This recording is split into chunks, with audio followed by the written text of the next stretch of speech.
Hello everyone, welcome back to my channel prapyarubini stop and நான் prapyarubini பேசுகிறேன். So என்ன இப்போ நீங்கள் இன்ஸ்டாகிராம்லேயும் ஃபாலோ பண்ணலாம். ஸோ இன்றைக்கி நீங்கள் என்ன வீடியோ பார்க்க போகிறீங்கன்னா ஒரு நார்மல் கேஷுவலான ஒரு vlog தான் பார்க்க போகிறீங்க. ஸோ இன்றைக்கி நான் என்னென்ன பண்ணேன்னு உங்கள் கூட ஷேர் பண்ணுறேன். நேற்று நான் உங்களுக்கு வந்து ஒரு மீஷோ ஹால் போட்டிருந்தேன். ஸோ அந்த ஹாலில் வந்து நான் வாங்கின ஸ்டிக்கர் பார்த்தீங்க. ஸோ அந்த ஸ்டிக்கரை நான் வீட்டில் வந்து எந்த இடத்துல ஒட்டியிருக்கேன்னு சொல்லிட்டு இன்றைக்கி நான் உங்களுக்கு காமிக்கிறேன். கண்டிப்பாக தொடர்ந்து இந்த வீடியோவை பாருங்கள். அப்புறம் புதுசாக என் சேனலை இப்போ தான் யாராவது ஃபஸ்ட் டைம் பார்க்குறீங்கன்னா சப்ஸ்கிரைப் பண்ணிக்கோங்க. பக்கத்தில் இருக்க பெல் ஐக்கானையும் ப்ரெஸ் பண்ணிக்கோங்க. அப்போ தான் நான் போடுற வீடியோஸ்லாம் உங்களுக்கு நோட்டிஃபிகேஷனாக வரும். ஸோ இன்றைக்கி பார்த்தீங்கன்னா ஒரு ஈவினிங் 3 o'clock இருக்கும். நல்ல மழையும் வெயிலும் சேர்ந்து அடிச்சுட்டிங்க. பார்த்திங்கன்னா செம்ம கொட்டு மழை கொட்டுது. அப்படி பார்த்திங்கன்னா இன்னொரு சைடில் நல்ல வெயிலும் அடிக்குது பாருங்கள். உங்களுக்கு நான் காமிக்கிறேன், நீங்களே பார்ப்பீங்க. இதை பாருங்கள் எப்படி வெயில் அடிக்குது பாருங்கள். ஸோ ரெண்டுமே மிக்சடாக மழை வந்தது இன்றைக்கி.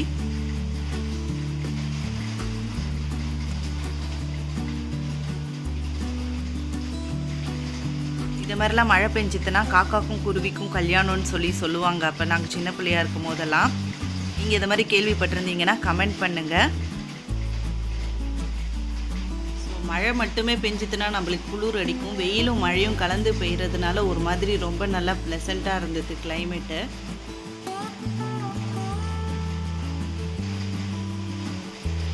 ஹலோ ஃப்ரெண்ட்ஸ், இப்போ டைம் பார்த்தீங்கன்னா 4:30 ஆகுது. நல்ல மழைக்கு அப்புறம் அங்கே பார்த்தீங்கன்னா இப்படி தான் இருக்குது கிளைமேட்டு. நான் உங்களுக்கு காமிக்கிறேன் பாருங்கள். ஸோ இடி கூட இடிக்குது, உங்களுக்கு நல்லா கவனிச்சிங்கன்னா தெரியும்.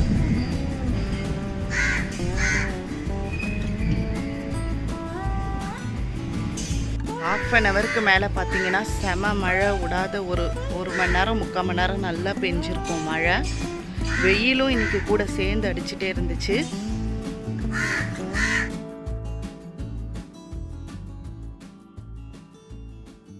சும்மா ஒரு வாக் போகலான்னு வந்தேன். அப்படியே பார்த்தீங்கன்னா துணி காய வச்சுருந்தேன். ஸோ அதையும் எடுத்துகிட்டு இப்போ நம்ம நெக்ஸ்ட்டு கண்டினியூ பண்ணலாம். ஸோ பார்த்தீங்கன்னா நான் வாங்கின ஸ்டிக்கரை இப்போ நான் வந்து ஒட்ட போகிறேன் செவுத்தில். ஸோ அதுக்காக தான் எங்கே ஒட்டலாம் எப்படி ஒட்டலான்னு சொல்லிட்டு செக் பண்ணிகிட்ருக்கேன். இது வந்து நீங்கள் வந்து பின்னாடி வந்து உங்களுக்கு ஸ்டிக்கர் கொடுத்துருக்காங்க. நீங்கள் வந்து அதை ரிமூவ் பண்ணிவிட்டு அப்படியும் ஒட்டலாம். நான் ஆனால் பார்த்தீங்கன்னா ஸ்டிக்கரோடு இப்போ ஒட்டலை. நம்மளுக்கு டபுள் வே டேப் வரும் இல்லையா, அதை நான் வந்து 4 கார்னர்ஸ்லேயும் ஒட்டி வச்சுருக்கேன். ஸோ நான் வந்து டபுள் வேட் இப்போ நம்ம வேணும்னா வச்சுக்கலாம், இல்லை வேண்டாம்னா கீழ்ச்சி எடுத்துடலாம். ஸோ அந்த மாதிரி இருக்கிறதுனால நான் டபுள் வே டேப் யூஸ் பண்ணி ஒட்டியிருக்கேன். நீங்கள் வந்து செவுத்திலே ஒட்டலான்னாலும் பின்னாடி வந்து நீட்டாக ஸ்டிக்கர் இருக்கும். அதை நீங்கள் அப்படியே பிரிச்சிங்கன்னா அழகாக நீங்கள் செவுத்திலே ஒட்டிடலாம். நான் அப்படி வேண்டாம், அதனால் வந்து டபுள் வே டேப் யூஸ் பண்ணியிருக்கேன். ஸோ உங்களுக்கு எப்படி விருப்பமோ அந்த மாதிரி நீங்கள் ஒட்டிக்கலாம். ஸோ பார்த்தீங்கன்னா இப்போ நான் ஒட்டி ரெடி பண்ணிட்டேன். ஸோ எப்படி இருக்குதுன்னு பார்த்து எனக்கு கமெண்ட் பண்ணுங்கள். இந்த ஸ்டிக்கர் உங்களுக்கு பிடிச்சிருந்துச்சுன்னா எனக்கு கண்டிப்பாக கமெண்ட் பண்ணுங்கள். நம்மளோட புது பேக்ரவுண்ட் சூப்பராக ரெடி ஆகிடுச்சு. இது அழகாக இருக்குன்னு நினைக்கிறேன். உங்களுக்கு வந்து ஸ்டிக்கர் ஒட்ட பிடிக்கலைன்னா நீங்கள் டபுள் வே டேப் யூஸ் பண்ணி நான் ஒட்டியிருக்க மாதிரி நீங்கள் ஒட்டலாம். ஸோ பாருங்கள் எவ்வளோ சூப்பராக இருக்குது. 3 புத்தா அழகாக உட்காந்துருக்காங்க. இதை பார்க்கும் போதே உங்களுக்கு ஒரு சூத்திங்கான எஃபெக்ட் இருக்கும், பீஸ்ஃபுல்லாக இருக்கும் நம்மளுக்கு. ஸோ இப்போ பார்த்தீங்கன்னா டின்னர் டைம் ஆகிடுச்சு. நம்ம டின்னருக்கு என்ன பண்ணலாம்னு யோசிச்சுட்டே இருந்தேன். பார்த்தீங்கன்னா இன்றைக்கி நான் உங்களுக்கு சம்பா கோதுமை உப்புமா தான் பண்ண போகிறேன். அது எப்படி பண்ணுறதுன்னு சும்மா காமிக்கிறேன். நான் அப்படியே vlog-ஐ கண்டினியூ பண்ணுறேன், வாங்க பாருங்கள். ஸோ இப்போ பார்த்தீங்கன்னா வானொலி வச்சு வானொலியில் ஃபஸ்ட்டு எண்ணெய் விட்டுக்கிறேன். கொஞ்சம் நல்லாவே எண்ணெய் விட்டுக்கலாம். இப்போ இது எண்ணெய் சூடாகட்டும். இப்போ இந்த எண்ணெயில் நம்ம கடுகும் காஞ்ச மிளகாவும் போட்டுக்கலாம்.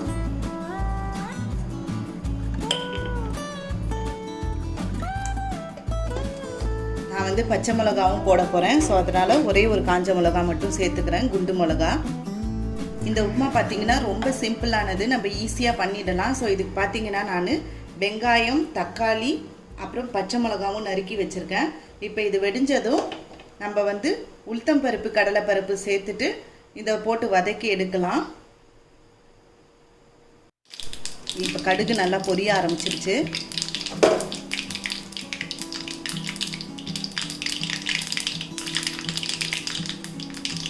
இப்போ நம்ம உளுத்தம்பருப்பும் கடலைப்பருப்பும் சேர்த்துட்டேன். இதுவும் நல்லா கோல்டன் ப்ரௌன் ஆகட்டும்.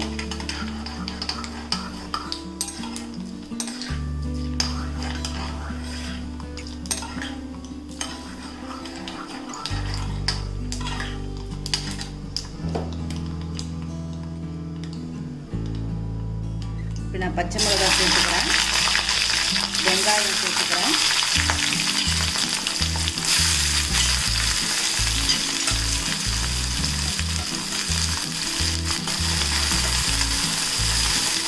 கொஞ்சம் நல்லா வதங்கட்டும்.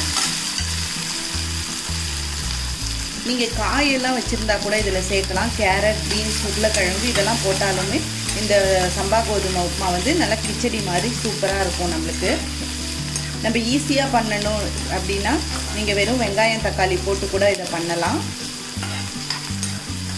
வெறுமையே சாப்பிட்டா அது உங்களுக்கு ஒரு மாதிரி வாசனை வரும். நீங்கள் இதை மாதிரி காய்கறி இதெல்லாம் வதக்கி சேர்த்திங்கன்னா இன்னும் உப்புமா வந்து உங்களுக்கு நல்ல டேஸ்ட் கொடுக்கும். ஸோ என்ன தான் பண்ணுறதுன்னு தெரியாத யோசிச்சுட்டு இருக்கும் போது இந்த மாதிரி சிம்பிளாக ஈஸியாக பண்ணிடலாம். நம்ம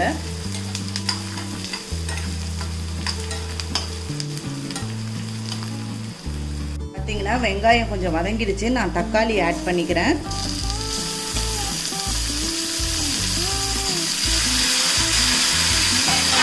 தக்காளியும் நல்லா சேர்ந்து வதங்கணும். ஸோ இப்போ பார்த்தீங்கன்னா வெங்காயம் தக்காளி ரெண்டுமே நல்லா வதங்கிடுச்சு. இப்போ நம்ம 1 டம்ளர் அளவுக்கு நான் தண்ணி சேர்த்துக்கிறேன். தண்ணி நல்லா கொதிக்கட்டும். நீங்கள் வந்து 1 கப் அளவுக்கு சம்பா கோதுமை எடுத்துட்டிங்கன்னா ஒரு 1.5 கப் அளவுக்கு தண்ணி சேர்த்துக்கோங்க, கரெக்டாக இருக்கும். இப்போ நம்ம இதுக்கு தேவையான அளவுக்கு உப்பு போட்டுடலாம். இப்போ நான் இதுக்கு தேவையான அளவு உப்பு போடுறேன். இது நல்லா கொதிக்கட்டும். கொதிக்கிறதுக்கப்புறம் நம்ம வந்து சம்பா கோதுமையை இதில் வந்து சேர்த்துடலாம். இப்போ பார்த்தீங்கன்னா தண்ணி வந்து கொதிக்க ஆரம்பிச்சிருச்சு. இப்போ நம்ம ஒரு கையால் உப்புமா கொட்டிட்டே சம்பா கோதுமையை ஒரு கையால் கலரணும். அப்போ தான் உங்களுக்கு வந்து ஈவனாக மிக்ஸ் ஆகும். எப்பயுமே எந்த உப்புமா நீங்கள் பண்ணுறதா இருந்தாலுமே இந்த மாதிரி பண்ணணும். உடனே நீங்கள் சிம்மில் வச்சிடணும், இல்லைனா கொதித்து வெளில தெறிக்க ஆரம்பிச்சிடும். சிம்மில் வச்சுட்டு கலரி விடுங்க. கொஞ்ச நேரம் மூடி போட்டு வேக வச்சு எடுத்திங்கன்னா உங்களோட உப்புமா ரெடி ஆகிடும். ஸோ இப்போ நம்ம இதை மூடி போட்டு வேக வைக்கலாம். அதுக்கப்புறமா நம்ம பார்க்கலாம்.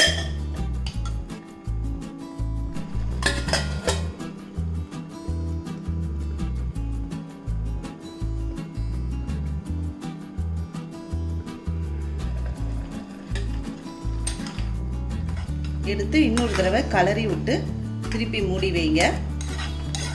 அப்போ தான் வந்து உப்புமா கெட்டி ஆகாத உங்களுக்கு ஈவனாக வெந்து வரும். இல்லைன்னா அப்படி விட்டிங்கன்னா செட்டில் ஆகிடும். உப்புமாலாம் அடியில் மட்டும் கெட்டி ஆகிட்டு.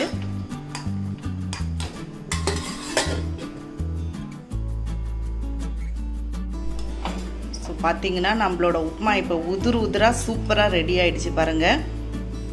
உங்களுக்கு நல்லா குழன்னே இல்லை, நல்லா உதிராக இருக்கும் உப்புமா. நீங்கள் இந்த மாதிரி கண்டிப்பாக ட்ரை பண்ணி பாருங்கள். ட்ரை பண்ணி பார்த்துட்டு எப்படி இருக்குன்னு எனக்கு கமெண்ட் பண்ணுங்கள். இன்றைக்கி சூப்பரான சம்பா ரவா உப்புமா எப்படி பண்ணுறதுன்னு உங்களுக்குலாம் செஞ்சு காமிச்சேன். கண்டிப்பாக பிடிச்சிருக்குன்னு நினைக்கிறேன். நீங்களும் செஞ்சு ட்ரை பண்ணி பார்த்துட்டு எப்படி இருக்குன்னு எனக்கு கமெண்ட் பண்ணுங்கள். ஸோ இன்றைக்கி வீடியோ நான் இதோட முடிச்சுக்கிறேன். மறுபடியும் நாளைக்கு வேறு ஒரு வீடியோவோட உங்களை சந்திக்கிறேன். அண்ட் தேங்க்ஸ் ஃபார் வாட்சிங்.